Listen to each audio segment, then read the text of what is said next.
नमस्कार मित्रांनो, संघर्ष योद्धे मनोजदादा जरांगे पाटील आज बीडमध्ये आलेले आहेत। एका लग्न सोहळ्याच्या निमित्ताने दादांचं आगमन इथे झालेलं आहे। आपण बघतोय छत्रपती शिवाजी महाराजांच्या पुतळा परिसरामध्ये आपण आहोत आणि महाराजांना या ठिकाणी छत्रपती शिवाजी महाराज की जय।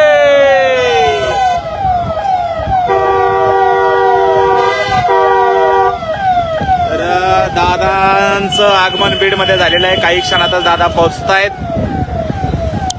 आपण बघतोय लाईव्हच्या माध्यमातून संघर्ष योद्धे मनोजदादा जरांगे पाटील यांचं बीड नगरीमध्ये या ठिकाणी आगमन झालेलं आहे। थोड्याच वेळात लग्नासाठी आम्ही पोहोचत आहोत।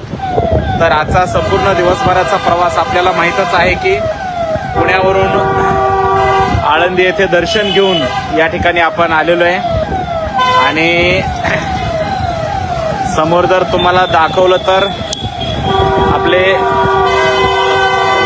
गंगाधर नाना काळकोटे पाटील यांच्या वाढदिवसाचे बर्थडेचे बॅनर देखील बीडमध्ये लागलेले झळकलेले आहेत।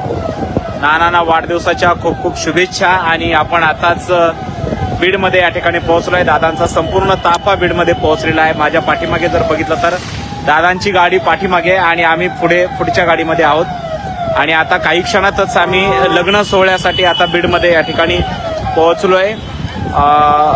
एका मुस्लिम बांधवाच्या घरचा हा लग्न सोहळा आहे आणि आम्ही कोहिनूर हॉलला चाललेलो आहोत आणि बघतोय नानाचे वाढदिवसाचे बॅनर या ठिकाणी झळकलेले आहेत। नानांना वाढदिवसाच्या खूप खूप शुभेच्छा। तर आपण बीडमध्ये दाखल झालोय, पोहोचलोय। अगदी काही क्षणातच लग्नाच्या ठिकाणी आपण पोहोचतोय।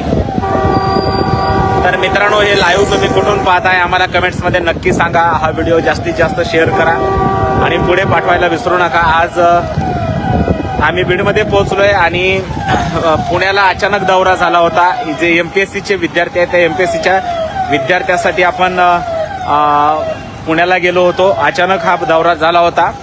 ज्यावेळी या विद्यार्थ्यांसाठी कुणीच पुढे येऊन लढत नव्हतं तेव्हा स्वतः मनोजदादा जरांगे पाटील हे या विद्यार्थ्यांसाठी लढलेले आहेत आणि पोलिसांनी ज्या पद्धतीने मुलांची धरपकड केली होती पुण्यामध्ये आणि त्याच्यानंतर विद्यार्थ्यांना कोणी वाली त्या ठिकाणी राहिला नव्हता।